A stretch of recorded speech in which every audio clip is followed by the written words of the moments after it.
In 2003, Singapore Airlines built a flatbed in business class. The industry called it excessive. Within 5 years, everyone copied it. Within 10 years, Singapore Airlines had moved so far beyond flatbeds that their first class now includes a double bed, a wardrobe, and a door that closes. The rest of the industry is still catching up. 7 levels. Let's get into it. Level 1. Domestic First Class, the United States. The cabin at the front of the plane, with the wider seats and the free drinks and the feeling that you have arrived somewhere, even though you have not yet left the ground, and the destination is a 2-hour flight away. Domestic first class in America occupies a fascinating position in the aviation hierarchy. It is called first class. It is priced accordingly, typically $300 to $800 more than economy on a domestic route, or approximately 50,000 to 80,000 miles on a points redemption that a certain type of person will spend 45 minutes optimizing on a Tuesday evening when they should be doing something else. The seat is wider, the leg room is more, a hot meal appears if the flight is long enough, and on shorter routes, a warm cookie arrives instead, which is a genuinely charming gesture that compensates for nothing in terms of actual luxury, but lands well regardless. Here's the honest assessment of domestic first class. It is economy class with better boarding order, a larger seat, and the psychological benefit of turning left when you board the aircraft instead of right. That psychological benefit is not nothing. Turning left produces a measurable improvement in the boarding experience that has nothing to do with the seat itself and everything to do with the fact that you passed through economy class and did not have to stop. For a certain type of traveler, the act of not stopping is worth the upgrade fee. Who flies domestic first class? The frequent flyer who is upgraded automatically because he has flown 80,000 miles this year and the algorithm rewarded his loyalty with 14C instead of 32B. The business traveler whose company allows first class on routes over 4 hours, who is on a 3-hour and 50-minute flight and quietly resents the policy. And the person celebrating something, a birthday, a promotion, a divorce that went better than expected, who decided that today was the day to sit in the front and have the warm cookie delivered to her specifically. Level 2. International Business Class marketed as first. British Airways Club World on older aircraft. Air France Business on their medium-haul fleet. The front cabin on a carrier that operates predominantly within a single region. Flatbeds in most cases. A real meal. Amenity kits. A dedicated check-in experience. All of it genuine and well executed. Who flies here? The business traveler whose company pays for the front cabin on long-haul routes and accepts what's available. The points redeemer who found a sweet spot on a partner airline and is thrilled with the result. The couple who splurged on an upgrade for their anniversary flight to Europe and will describe it as first class for the rest of their lives, because technically it was first class, and the meal was excellent, and who is anyone to argue? Level 3. Real international first class. The base product. The cabin where the term first class is earned rather than assigned. American Airlines Flagship First. Cathay Pacific First. Japan Airlines First Class. The products that represent a genuine tier above business class in privacy, space, service, and intentionality. A meal service timed to the passenger's preference rather than the galley's schedule. Priority boarding.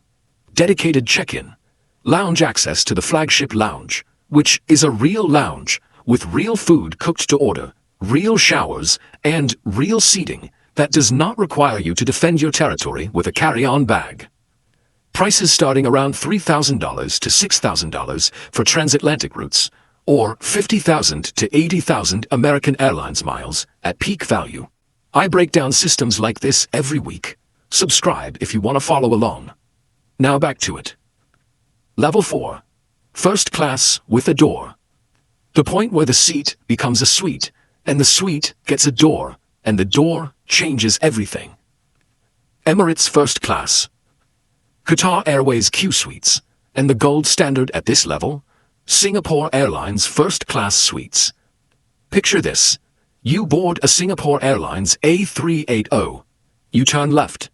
You walk past business class, which is itself an extraordinary product that most airlines would be proud to call first class, and you arrive at a cabin with 6 suites. The seat converts to a full flat bed, 76 inches long, without disturbing the configuration of anything else in the suite. A personal wardrobe with wooden hangers, a personal minibar, a 24-inch monitor. The suite is approximately the size of a generous New York City bathroom, which sounds like a criticism until you remember that you are 38,000 feet above the Indian Ocean, traveling at 560 miles per hour. The wall has a panel. The panel controls the lighting, the temperature, the entertainment, and the Do Not Disturb indicator. You set your preferences. The suite responds. Level 5. The double bed. The moment first class stops being about one person having a good experience and starts being about two people having an experience together that would not be possible anywhere else at 38,000 feet. Singapore Airlines The Suite on the A380. The only commercial airline product in the world with a double bed as a standard configuration. Two suites can be combined, the partition lowered, the beds joined, to create a double bed in the sky. The configuration requires pre-arrangement. It requires two adjacent suites booked by the same party. As if preparing a double bed 38,000 feet above the ground is a perfectly ordinary task that requires no comment. The couple in the suites disagrees about how ordinary it is, but they are too comfortable to argue about it. The price of two Singapore Airlines suites on a Singapore to London flight approaches $20,000 to $30,000, depending on route and timing. His partner considers it an excellent anniversary gift. The accounting remains flexible. Level 6. The private jet experience on a commercial aircraft. The products that blur the line between scheduled aviation and charter so completely that the distinction becomes almost philosophical. Lufthansa first-class terminal in Frankfurt. Not a lounge, a terminal. A separate building, accessible only to Lufthansa first-class passengers and HON Circle members, that operates independently of the main airport. You arrive by car. You are met at the door. Your baggage is taken. You do not queue. You do not touch an escalator. You do not encounter the airport in any meaningful sense. That when your flight is ready, a Porsche or Mercedes drives you across the tarmac directly to the aircraft stairs. You board last, which means you board into an already prepared cabin or your preferences have been communicated ahead of you, and the crew addresses you by name before you address them. The flight itself, which is an excellent first-class product with the Allegra seat on their newer aircraft, is enhanced by the context that precedes it. You arrive on the aircraft already at a level of ease that takes most first-class passengers 2 hours of flying to achieve. The terminal did the work. Who passes through here? Lufthansa's highest tier, requiring 600,000 status miles in 2 years, which is a number that suggests a relationship with airports that most people would describe as unhealthy, who has earned this access through a volume of flying that the rest of us prefer not to calculate. Level 7. Air France La Première. The most private first-class cabin on a commercial aircraft operated by a Western carrier. 4 suites on their Boeing 777.